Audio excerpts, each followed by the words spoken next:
سیمی بای نۆرۆزی شەمیمی عەبهەری هێنا، بەریدی عاشقان دیسان پەیامی دڵبەری هێنا. نەوید ئەی عاشقانی دڵفگاریار هاتە سەر خەندە، سەلا ئەی بڵبڵان دیسان درەختی گوڵ بەری هێنا.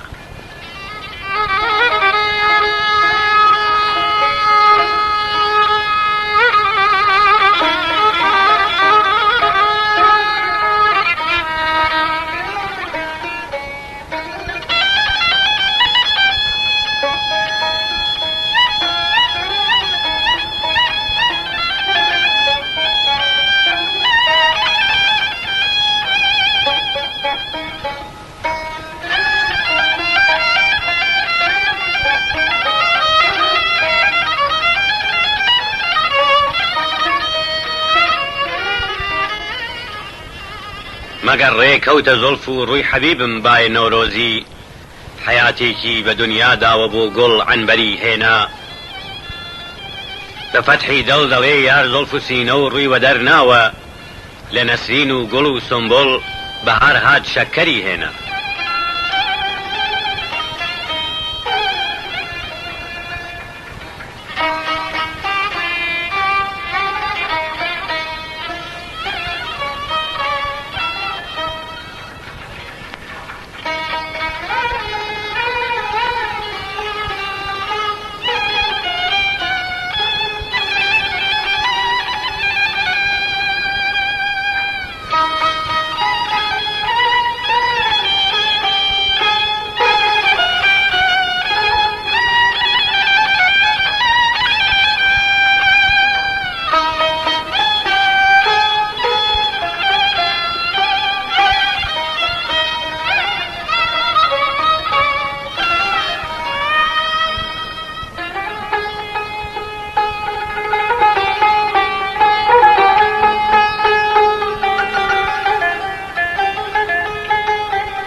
دەڵێی چاوی منە هەوری بەهاری دەم بەدەم دەگرێ، دەڵێ ئاهی منە بەرقی درەخشان ئاوری هێنا.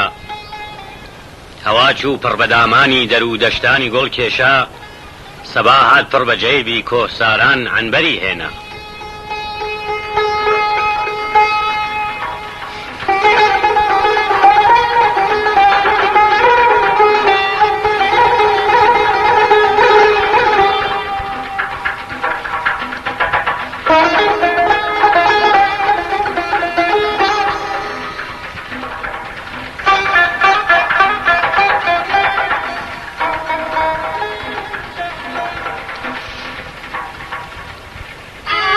بەزمی وەنەوشە و جۆکەناران لالە پێدا بوو، بە تاریکی خزر بۆ چەشمەشای ئەسکەندەری هێنا.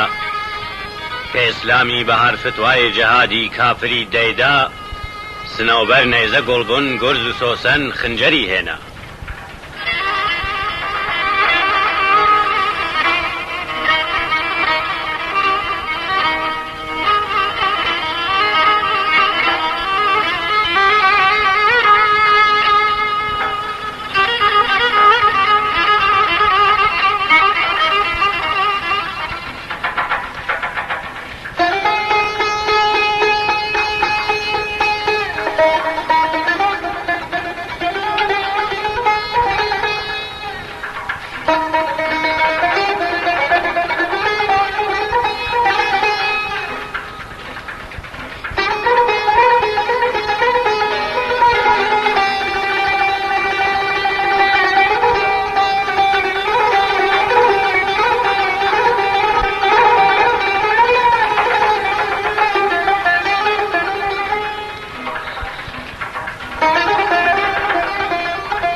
نگارستان بە پاندازی سڵتانی بەهار هاتن، سەمەندی با شقایق ئەتڵەس و گوڵ مجمەری هێنا.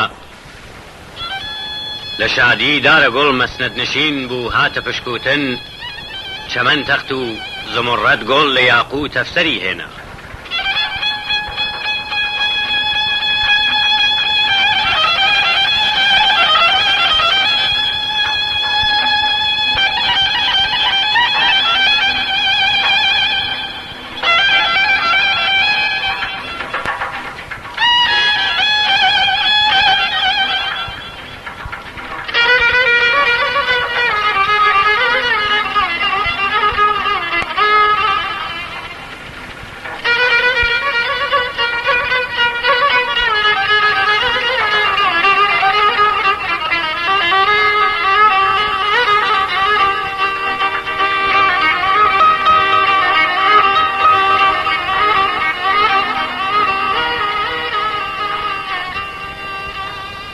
لە بەزمی نەرگس و نەسرین بە دەفعی چاوەزاری مرۆ دڵایەی ئینیەکادی بۆ قەد و باڵا سەری هێنا. لە مەیخانەی چەمەن بەزم و تەرەبیان گرت مەی نۆشان، شقایق بادە نەسرین کوپەی مەی ئەحمەری هێنا.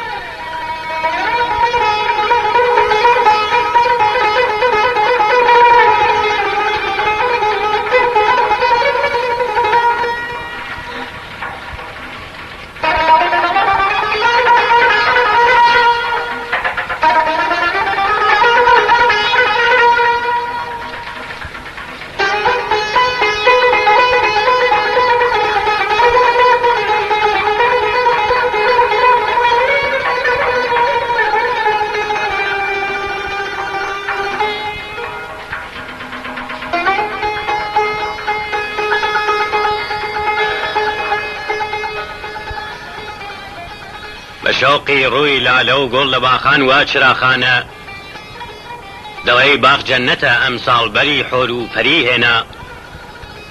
لە گۆڵشەندا ڕیاحین مەست و شاداب و هەواخوانن، دەڵێی ڕزوانە بۆ ئەهلی بەهەشتی کەوسەری هێنا.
شکۆفە و گۆڵ بە عیشوە خەندە ئارامی دەرونیاندا، بەهار بۆ خەستەگانی خۆی چ شیر و شەکەری هێنا.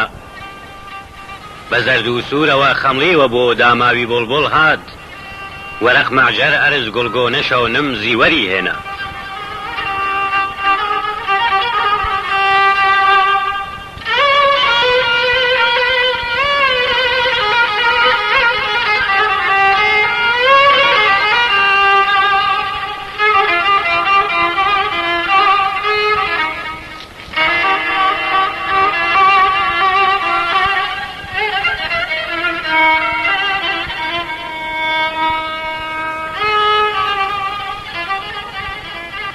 هەموو کەس چاوەڕوونی لێک دەکەن وەک سورمەیان دیبێ، مەگەر بادی سەبا خاکی گوزاری دڵبەری هێنا. چ دڵبەر ئافتاب و ماه ڕوویان و شەکەر لێوان، کە خەندەیەکی لە سەحرا گوڵ لە دەریا گەوهەری هێنا. بەبێ شاباشی سەر بە قسەی وەفایی گوڵچراغ نابێ، کە بڵبڵ گیانی بۆ گۆڵ برد و پەروانەش سەری هێنا.